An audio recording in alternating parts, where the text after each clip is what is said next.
Sage Wanderer here, and have I got a story for you. So Saturday night, I went out to the stockyards with my sister, and I saw a friend of mine play at a local stage there, a local bar. And whenever I go there, I always go to another club nearby. It's walking distance, just down the hill, down Exchange in the stockyards in Fort Worth. And I go in there to scout new talent because there's original bands play there. And so her and I were walking down the sidewalk, and ahead of us at the street corner was a young couple. And the boyfriend, the male, and I guess they were in their mid-20s, he had her by the arm, and she was trying to get away from him, and he was jerking her like this and pulling her around by her arm and jerking her back. And that just triggered something in me because, you know, I come from a family where there was spousal abuse issues, and I know that move usually leads to a strike. You pull him up and then you slap him. You know, he was jerking her around with that right arm, and he was going to hit her with his left arm. I could just see it. He didn't do it, but that was coming next. And at about the third or fourth jerk like that, I'd seen enough, and for me, it crossed the line of acceptability. And so I yelled out to him, "Hey, you stop roughing up your woman or you're going to have to deal with me." And he turned around and looked at me and said, "You mind your own effing business." And I said, "I ain't going to let you do that, not in my town." And he bounced out from behind her and charged me. So what he did is he came at me with his right hand. He reached out to grab me with his right hand, or maybe he was going to take a swing at me. I don't know. 4 steps out past his woman, and he came at me with the right hand to grab me like he had her, maybe going to grab me by the shirt or something, and hit me with the left, or maybe he was trying to hit me. I don't know. I just know when the right arm came out, my training kicked in. And what's funny is that I'm a Muay Thai practitioner. I'm a striker. Most of my training is in striking. And it really took this moment for me to realize how much Aikido actually plays a role in my self-defense, I guess the way that I respond to things. And, you know, Aikido really is a great way to respond to an aggressor, especially one that's trying to grab you or reach out and touch you with their upper body, especially if they're moving and they overcommit to a movement. Aikido gets a lot of a bad rap for being a fake martial art, but it's really not, and I think I proved that in my martial arts. I mean, I've got Krav Maga, I've got Muay Thai, I've got all kinds of mixed martial arts, and I studied Aikido for like 6 months 20 years ago. And for some reason, I went to an Aikido move. So when he reached his right arm out to grab me, I just reached out and met him halfway and got him by the arm with my left hand. And I just gave him a little jerk like that, and it pulled him too far over committed, and he lost his footing. And then when he come to me, I just reached up with my right arm and I put it right around the back of his neck and caught him in the crook of the neck with my right hand. I just pulled him toward me, grabbed him by the neck like that, and just gave him a little flip. And he just rolled in the perfect little somersault and landed in the gutter. Now, I did let go of his hand when I spun him. Had I held onto his hand, I would have had complete and total control of him because he would have landed in the gutter with his arm already twisted to almost the breaking point. At that point, I could have broke his arm. I could have curb stomped him. I could have held him down with my foot on his neck. Whatever I wanted to do to him, I could have done. But I did let go of his hand, his arm, and spin him. And as soon as I let go of him and he rolled, I felt an arm on my shoulder. And to me, this is the most interesting part of this story, is that there was someone who approached me in my blind spot from behind and put their arm on my shoulder. Now, that should have alerted me, except I knew immediately what it was.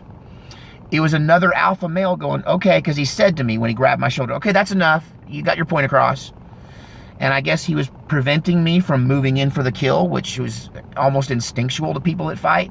When someone goes down, is you drop on them and just, you know, pound them into oblivion.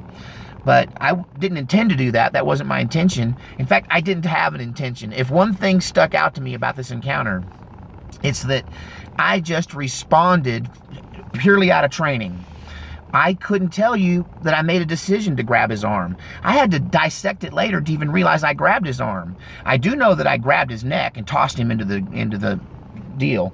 And I had to go back afterwards and go, "What did I do?" And I went, "Oh yeah, that's an Aikido toss. Grab their arm, pull them towards you, grab their neck, spin them in a ball."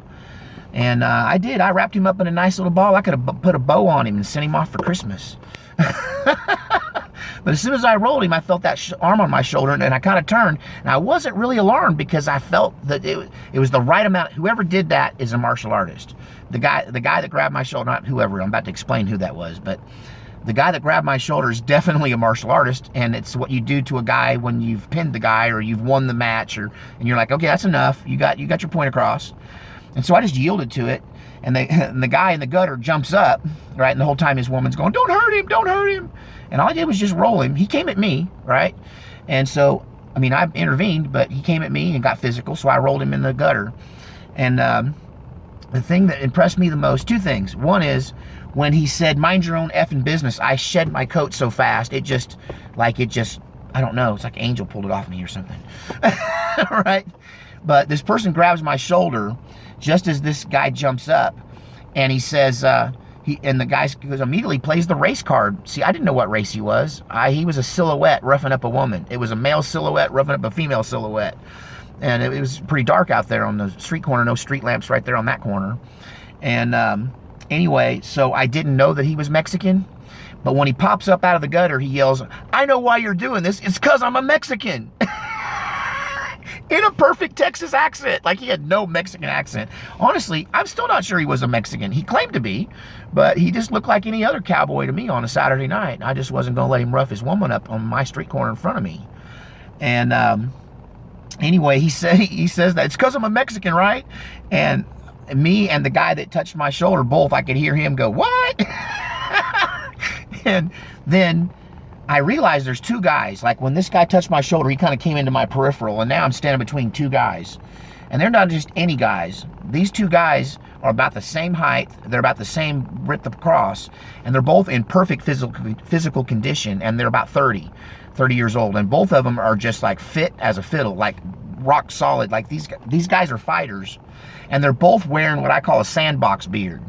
So special forces who go over and spend time in Iraq and Afghanistan, they grow these beards because all of the beards in all the men in those countries have beards. Like if you don't have a beard, you stick out like a sore thumb, and not a little sage beard, but like a full-on, like a sandbox beard. It's what I call it. And guys that come back from over there, often they keep their beards for a while, especially if they're going to go back. Why shave it if you're going to go back? And so both these guys, the guy on my left behind me had a red beard, and the guy on the right had a black beard. And I could have swore the guy on the right, I didn't focus on it because, once again, I just got in a tussle with this guy, and it's still kind of ongoing when I see them both. And I did not feel threatened. I did not at all. I kind of felt like they had my back, right? But I did, as soon as the guy yells he's a Mexican, we all go, he just takes off running down the side street. And his woman runs after him, right? Because she's sick like that. She's going to keep being with this guy, even though he roughs her up and probably beats her at home. But anyway, so she goes off with him, and it's just me and these two guys standing there, and my sister's minding her own business, like she's melting into the wall over there.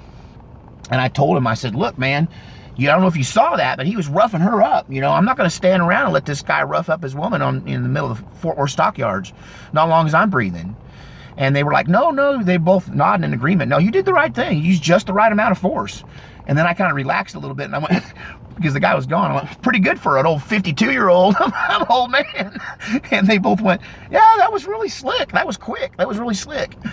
And then I said, what was that thing about him playing the race card? And the red-bearded guy goes, yeah, man, I didn't think he was a Mexican. I just thought he couldn't grow a decent mustache. The whole thing was a blur. I couldn't tell you what the guy's face looked like. I mean, he was an arm reaching out to me, and I rolled him. He jumped up, yelled that weird thing, and then took off running. And but these two guys stand there and talk to me for a minute, and they're like, no, you did the right thing. You did just the right amount. You didn't overdo it. He came at you. You used the right amount of force. You stopped him from doing what he was doing. And then they both just walked off. And then me and my sisters, we made our way back to the nightclub. My sister's the one that brought it up. She goes, who were those guys, and were they following us? Now, if you know me and you're a fan of this channel, you know that I feel like I'm under surveillance by the government, but I feel like that they're protecting me. I don't feel like a targeted individual. And it could be because I come from a Marine Corps family, and my first cousin is a general. He is a high-ranking Marine.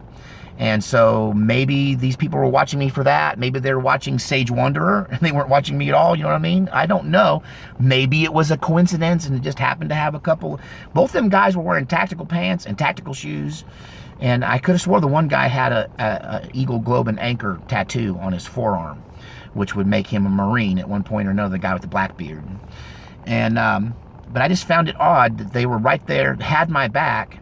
He touched me in a way that he wouldn't get slugged. Like he knew I had training. That's one of the things he said when it was slick. He goes, I can, you know, you got some training. And I was like, yeah, my training kicked in.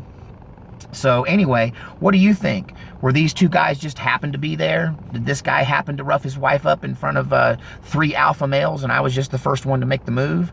Or, you know, were these guys following me? I don't know. Tell me what you think in the comment section. And I still got it because, you know, that's one of the things my sister said when it was over was, wow, that was so fast. I didn't even see what you did to him. He just came at you and then he was in the gutter. Then he was on the ground. And so, yeah, I handled him. But what puzzles me is that I handled him with one of my least used martial arts, but you never know what kind of training, you know, whatever is right for the moment. If your training is good, it's going to come out and serve you in that moment. So tell me what you think in the comment section. Was I being followed? Beat me up if you think I'm just a ruffian and I should have minded my own business. But I got to tell you, I wouldn't advise roughing your woman up in front of me. I'll take it out on you. And I'm just glad my anger didn't get the best of me, and I didn't have any urge at all to curb stomp this guy. I just wanted him to stop what he was doing. But tell me what you think in the comment section. All right, we'll talk to you later.